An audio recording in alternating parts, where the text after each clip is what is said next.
Is the difference between creative financing and seller financing, and how does it benefit everybody? I'm going to show you right now. Here we go. Okay, so here's a perfect example of a contract. This is a creative terms. This is seller financing with creative financing involved. It's actually both submerged. It's both in one. I'm sorry. So the question is, what does that look like? So let me go right into it. So this was Celeste. This was Celeste, and this was her daughter. I bought her property at 3115 Skyview, right? Now, out of that, also I bought more than just their property. So I'm going to go over the actual contract with you. So if you see right here on the contract, I actually purchased the property for $80,000. Okay. So there's that one. So it was subject to her existing mortgage. Now, here's the thing though. She actually had no mortgage on the property. So we said, okay, well, subject to, we created a mortgage for her. So she had none. So she owned it free and clear. So I said, hey, can I do a creative deal? And I'm going to show you the terms as well. So can I do a creative deal? And in this deal, you know, in my contract, and I also, just FYI, I always have a easy, simple 3-page contract, right? So within this contract, which I was going over with her, the way we created the terms was seller financing terms applies as the following. So I'm going to do first payment $10,000 in 30 days, second payment $10,000 in 60 days, and then I'm going to do the remaining balance in 90 days. Okay. So basically it's seller financing because she's holding the note, right? Then because she's holding the note, but I'm doing creative financing at the same time. So just think about it like this. So if you've got, for example, there is technically there is no bank, right? So she, Celeste, right here, she is the bank. The only thing is she didn't have it incorporated. So how does it benefit is, first of all, I'm going to help her. You know, there's me right here, right? And then there's Celeste right here, right? She's a little bit shorter than me. So yeah, I look like a Goliath right now. So anyway, so she owed nothing on there, zero balance, right? So zero balance. And so with that, no zero balance, but I knew that there was a value on the property. So if you see the property, you know, there's value there. It looked like hell here, and then we fixed it up, made it look great, and it was on the water. Great manufactured home. So with this, if you look at the terms right there, $80,000. So what we did, we said, okay, so we're gonna buy it for 80. Needs a crap load of work. We actually put $100,000 back into this thing. It was a lot of work. So we bought it for 80, needed a lot of work, but we had her create a note. So the same thing a bank does. So a bank, what they're going to do is they're going to create a note on the property. So instead of the bank having, let me show you that. So instead of the bank having the power of this note, right? So we gave her the power. Right? And then, so what I did is say, look, you're going to create the note, but the property needs a lot of work. So because it needs so much work, right? This is the property. It's like, you know, crumbling. It's all messed up. It needs a new roof, needs new subfloor, it needs everything. It needs an electric, it needs plumbing, everything. It needs a lot of work. So what we're going to do is, not too many people can actually get a mortgage on this. So it's not like she has a flood of people saying, hey, Papa Ray, I want to get in this property. It's not going to work that way. So it's only going to be a handful of cash people with cash that can play the game. And then how many people does she actually trust that we can make this thing happen? So I know that her need was, we need to put money in her pocket like right now. What does that actually look like? Right? So that's what I said. Hey, look, I'll give you $80,000. You want $80,000? I'll give you the $80,000. But we're going to play this out that I'll scratch your back if you could scratch my back. So I'll give you what you want. Okay. So I'll give you, again, the 80,000, but if I give you the 80,000, can we break it up into payments? So can we do 10,000 now, can we do, and again, we're creating this together. So I call it Fast Slow Creative, right? So we're creating, what does this look like together? I said, okay, so can we do 10,000 now, right? 10,000 now, 10,000, 30 days from now. I got to make sure it's a clear title or sooner, 60 days, and then I'll pay the remaining balance within 90 days. Right? So now it's a win-win. It gives me some time to start fixing up the property as quickly as I possibly can. Right? And that's exactly what happened. So we fixed up the property. And then what I did, just FYI, so I talked to her and I said, look, do you really need the balance, which is going to be 60? If I go later, do you really need it right now? Or can I give it to you later and you're still good for it? Because you're going to be in what they call first mortgage position. So how it benefits her is like sometimes people can't handle getting a shitload of money like that. Like that's a lot. Yeah. No, not everybody can handle it. So what worked out was like 80 now. Or I'm sorry, 80 was the note. No interest. So 0% interest. Right? And then payment now, or 30 days after clear. Payment even again. And for a lot of people, man, you're good for like a year. Like seriously, like what more do you really need? Yeah. Right? And so then I said, okay, so the balance, can I just, it's taking a lot longer to get this property finished. Mm-hmm. Now I would have gave it to her because now what I did is I got a private money loan for $125 to start fixing up the property. Mm-hmm. So that's what paid her on every aspect. And if I wanted to, I could have paid her here, but I also needed to make sure that this house gets complete, so then it's a win-win for everybody, and then you got, the lake in the back and everything else. It looks really good. So how does this create a win-win for both parties? Well, she wins because she knows that this property is decrepit. It's got, issues and everything else. So she wins because she's at least making money right now, and she's making money later on. Right? I'm winning because now I don't have to fork out so much money and so much interest on this property. So imagine if I'm putting $180,000 on a property, right? So let's move this a little bit more to the side here. So if I'm putting in $100,000, $180,000 on a property, if we just do basic math, and I'm not saying, let's just say 10% interest just to keep it really simple, right? So private money could be 10% if it was no points. Now, probably some of you guys are like, oh man, that's too much. I personally, if I'm winning, I like everybody winning. And it's not, there's enough profit. It's all good, whatever. So that means it's $18,000 for the year. But I know I'm probably going to get in here, 6 months, hopefully less. But shit goes wrong, man, because when it comes to construction, like, it's people, right? So that means I'm into it for $198, but I know that, hey, if we get this done, if we do the value add at $100,000 and fix up this whole property, take a huge risk because we're putting in, again, now, we're getting for 80, we're putting in $100,000 of value add. That's a huge value add. New everything, new subfloor, new roof, new kitchen, new electric, new plumbing. It's basically a new house. Mm-hmm. And it's on the water. Yeah. Right? It's a manufactured home, but it's also, because it was built 1990 plus, you can get a regular mortgage on the property.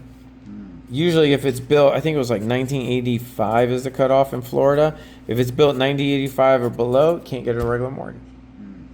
So you gotta, if you can't get a regular mortgage, it makes it tough. Like I got a property, the house I bought from her for, she seller financed that for me too.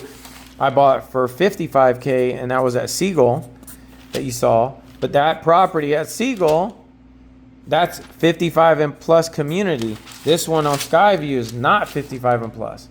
So again, there's these huge benefits from her and from me that we're both could win. Now she's gigantor, I'm not on this one. So how you want to make it work is you want to give them something now, but you want to get to their goal.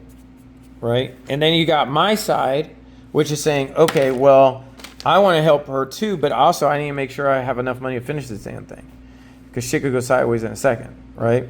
So then I'll say, okay, well, I'm only going to technically pay out $20K right now because I got 2 payments coming up. And I know if I could talk to her, at least she could be a little bit more patient, or I can give her half. But now I don't have to worry about $18,000 of interest. If I'm doing 20, I'm only worrying about 2K of interest. Yeah. See what I'm saying? Mm-hmm. So it's a totally different framework. Yeah. So this is how you basically create, how do you make seller financing into creative financing. Seller financing is if 2 things, they got a bank loan or they are the bank, but you're allowed to make payments directly to that source. Now, Franklin, well, how do you pay the bank and they don't get mad at you, or she doesn't get, or whatever? Well, it's kind of like if you have a car, and this is literally the worst car that you've ever seen. So if you have a car and you've got a note on that car, and then you mail in the payment, does it matter? Do you think that car company cares who mailed in the cash? Hell no, they don't care. So it's the same thing as like, They want their money.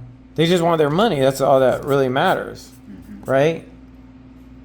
So if for Christmas somebody gets me a Frank Lloyd Wright anything, do I actually care who gave it to me?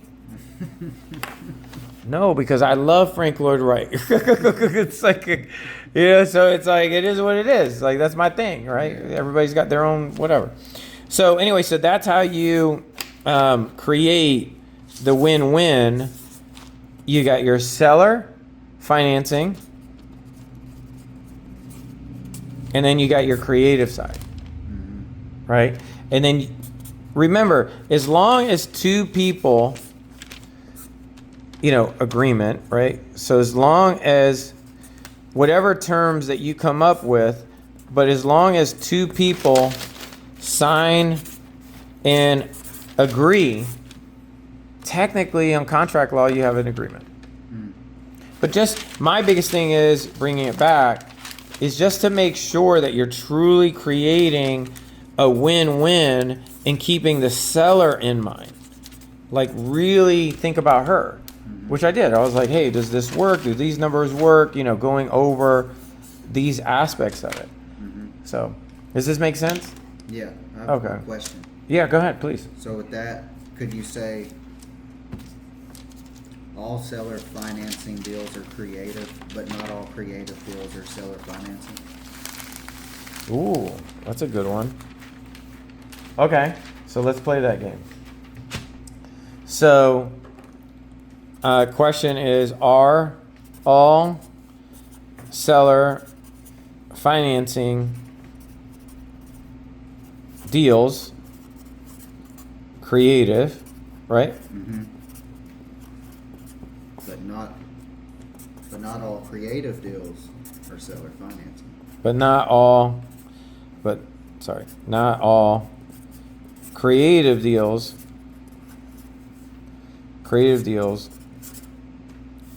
are seller financing. Right? Yeah. Did I mess up the R part? No. Okay, let's make sure. Okay, so now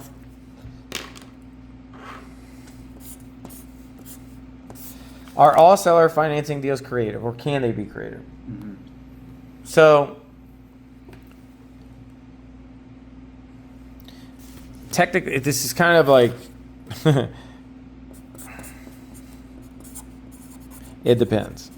That's the simple answer. Yeah, so what happens is every deal is a little bit different. So you can go into it. What my framework is, so if I had, a simple framework, right?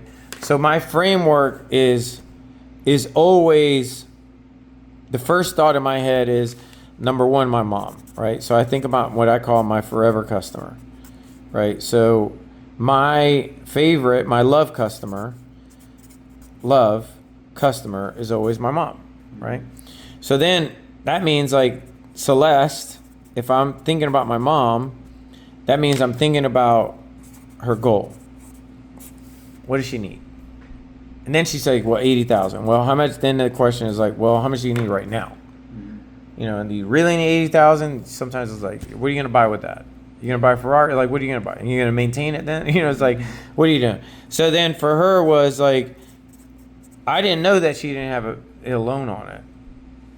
So then it was like, okay, well, she wanted 80. Then I was like, okay, well, how much do you owe? That was the next. And then she's like, nothing. I'm like, oh, okay. Well, one, we need to protect your 80. Which a lot of people don't even know that. So we created the note for her. We created a note to secure it. And then we went into, you know, the terms. Yeah. So to go back into are all seller financing deals or what was the question? All seller financing deals creative, right? Correct. Yeah. So, I mean, technically, yes, if you want to get technical, because at the end of the day, you have to create some kind of terms. With the seller. Yeah, with the seller that both parties agree. Period. Yeah. That's why I'm always into, look, if both parties sign and agree, anything is possible. But if you're not going to sign and agree, and then you're like, no, I'm not going to sign, we don't have an agreement. Yeah. So then it goes back into what I've seen, and again, out of doing this 107 plus times at a kitchen table with people, what I've seen is it always goes back to this, and it goes back to facts. What are the facts? Man, I'm writing sideways. It's horrible. Sorry. So what are the facts? And then, but first, what's the goals? And then you want to see, okay, what is the value of the property? Which this is an asset. You know, does the numbers make sense? If it doesn't make sense, then you're like, all right, I got to go back to the drawing board. But if it makes sense, now you've got something. Yeah. Is that making sense? Yeah. Does that make sense? Yeah. Yeah. So what I look at as like, one, this is kind of why I want to bring it back to, you know, this agreement with Celeste and showcasing. Give me a second. Okay, so going back to Celeste. So with Celeste, then it's showcasing again. These are the terms we agreed upon, right? So it's really going through saying, okay, so these are the terms, which is fantastic.